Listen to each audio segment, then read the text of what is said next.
नमस्कार दोस्तों, मैं हूं विकास और आप देख रहे हैं ऑल इंडिया अफेयर्स। गाइस, इस वीडियो में हम जानेंगे कि हाल ही में जो इलेक्शन हुए भारत के अंदर, इसका असर इंडियन जियोपॉलिटिक्स पर क्या होगा, भारत के फॉरेन पॉलिसी पर इसका क्या इंपैक्ट पड़ेगा। गाइस, ये तो आप सभी को पता होगा कि 2024 में अप्रैल से मई के बीच में भारत का 18वां लोकसभा इलेक्शन होने जा रहा है। लेकिन अभी भारत के 5 राज्यों में इलेक्शन हुए हैं। मतलब ये जो इलेक्शन हुआ, ये एक तरह का सेमीफाइनल था जिसको पूरी वर्ल्ड मीडिया कवर कर रही है, क्योंकि सेमीफाइनल से फाइनल का अंदाजा लग जाता है। 2024 में फाइनल इलेक्शन होगा। अभी जो 5 राज्य में इलेक्शन हुआ है, उसमें से जो 4 राज्यों का रिजल्ट है वो आ चुका है और ये रिजल्ट हैरान करने वाला है। इसमें ऐसे भी राज्य हैं जिसमें वर्तमान सरकार को डबल से भी ज्यादा वोट मिला है, और जिस राज्य में वर्तमान सरकार को पिछली बार 15% वोट मिला था, अभी उसी राज्य में 60% से ज्यादा वोट मिला है। अब आप सोच रहे होंगे कि इससे हमारे फॉरेन जियोपॉलिटिक्स में क्या इंपैक्ट पड़ेगा। तो गाइस, बहुत बड़ा इंपैक्ट पड़ेगा। आइए आपको बताते हैं। गाइस, एक सिंगल पार्टी पीएम मोदी की भारत के 28 राज्यों में से 15 से ज्यादा राज्यों में डोमिनेट कर रही है। और अभी के इलेक्शन का जो रिजल्ट आया, एमपी, राजस्थान, छत्तीसगढ़, तेलंगाना, इन 4 राज्यों में से 3 राज्यों में बीजेपी बड़े पैमाने में जीत हासिल की है और इन तीनों राज्यों में बीजेपी की सरकार बनने वाली है। गाइस, आपको बता दें कि इन 4 राज्यों को मिलाकर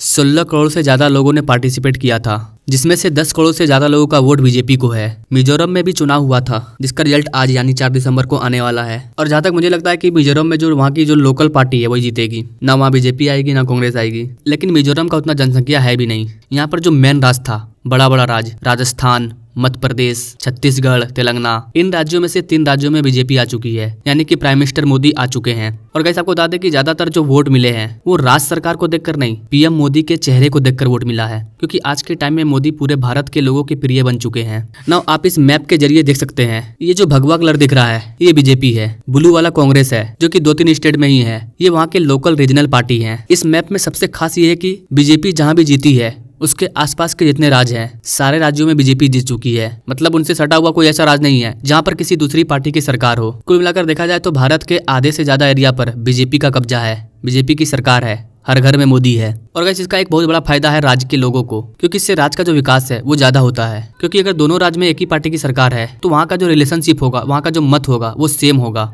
और दोनों राज्य का विकास एक साथ होगा। और आप देख सकते हैं बीजेपी कितने सारे राज्यों में है, और यही कारण है कि इन सारे राज्यों में विकास लगातार हो रहा है। ये जो आप बड़े बड़े राज्य देख रहे हैं, एमपी, यूपी, मुंबई, राजस्थान, उड़ीसा, उत्तराखंड, इन सभी राज्यों का विकास टॉप पर है, क्योंकि यहाँ पर एक डिसीजन है, एक सरकार है और सबका जो मत है वो एक है। पीएम मोदी के अंडर ये सारे लोग वर्क करते हैं और पीएम मोदी देश के एक्सपर्ट्स, टीचर्स और अपने अनुभव के अनुसार से कोई भी डिसीजन लेते हैं। गाइस, ये तो थी राज्यों के विकास की बात। अब अगर हम भारत के फॉरेन पॉलिसी की बात करें तो हमारी जो फॉरेन पॉलिसी है वो अभी काफी चैलेंजेस का सामना कर रही है। ऐसे में विदेशों को अगर ये पता चल गया कि भारत में सरकार चेंज होने वाली है या फिर कोई ऐसी सरकार आ रही है जो कि गठबंधन की सरकार होगी, कभी भी टूट सकती है, तो ऐसे में जो हमारा विदेश नीति है वो कमजोर हो जाएगा, हमारे देश का जो ग्रोथ है वो रुक जाएगा और भारत के विदेश नीतियों में गंदा इंपैक्ट पड़ेगा। लेकिन गाइस, जो नतीजे सामने आ रहे हैं उसे देखकर इतना साफ लग रहा है कि भारत में एक बार फिर से स्टेबल गवर्नमेंट आ सकती है। अगर किसी देश में सरकार लगातार बनती है, टूटती है, तो ऐसे में देश का जो विकास है वो नहीं हो पाता है, क्योंकि हर साल नियम चेंज होते हैं। ऐसे में जो भी बड़ी बड़ी कंपनियां होती है, जो भी इन्वेस्टर होते हैं, उनको प्रॉब्लम होता है। उनको लगता है कि भारत में हम इन्वेस्ट तो कर देंगे, बट अगर कोई दूसरी सरकार आती है तो फिर वो नियम चेंज करेगी,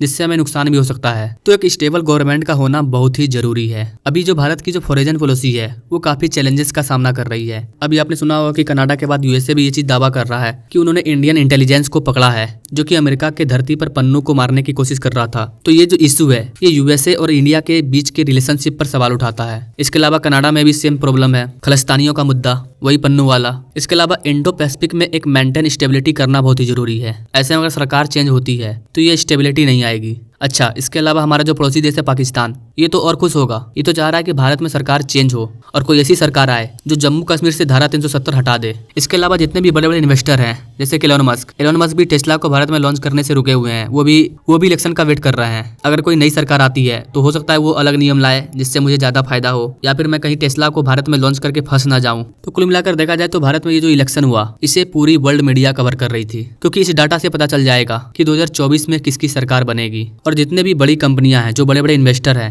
वो इसी चीज को चेक करते हैं कि जिस देश में वो अपना पैसा इन्वेस्ट करने जा रहे हैं वहाँ की सरकार लेम डक तो नहीं हो गई है। लेम डक एक पॉलिटिकल वर्ड है। इसका मतलब होता है कि अगले इलेक्शन में वो गवर्नमेंट चली जाएगी। अगर किसी कंट्री में लेम डक का पता चल जाता है तो उस कंट्री का जो ग्रोथ है वो रुक जाता है। बट भारत के साथ अभी ऐसा कुछ नहीं है। और गाइस जाते जाते मैं आपको एक और रिपोर्ट के बारे में बता दूं, मॉर्गन स्टैनली के बारे में तो गाइस आपने सुना ही होगा। मॉर्गन स्टैनली ने भी भारत के बारे में एक बात कही है जो कि बहुत ही इंपॉर्टेंट है, क्योंकि जितने भी इन्वेस्टर हैं या बड़े कंपनी है वो किसी भी देश में अपना इन्वेस्ट करने से पहले मॉर्गन स्टैनली के रिपोर्ट को चेक करते हैं। और मॉर्गन स्टैनली ने कहा है कि इंडियन स्टॉक मार्केट 30% तक गिर जाएगी अगर 2024 के इलेक्शन में आउटकम सरप्राइजेस नेगेटिवली हुआ। यानी कि भारत में अगर कोई ऐसी सरकार आती है जो गठबंधन की सरकार होगी तो ऐसे में भारत का जो स्टॉक मार्केट है वो गिर जाएगा। लेकिन 3 बड़े राज्यों में बीजेपी का आना ये दर्शाता है कि मोदी जी का जो अस्तित्व है वो अभी बना रहेगा। पीएम के पद पर मोदी जी ही रहेंगे। और यही कारण है कि जैसे ही इलेक्शन का रिजल्ट आया उसके अगले दिन भारत की जो स्टॉक मार्केट है, जो निफ्टी है, वो काफी हाई पर थी। निफ्टी 20,000 के पार हो चुकी थी। स्टॉक शेयर भी 68,000 के पार था, क्योंकि पिछले 9 सालों में जो भी नीतियां आई है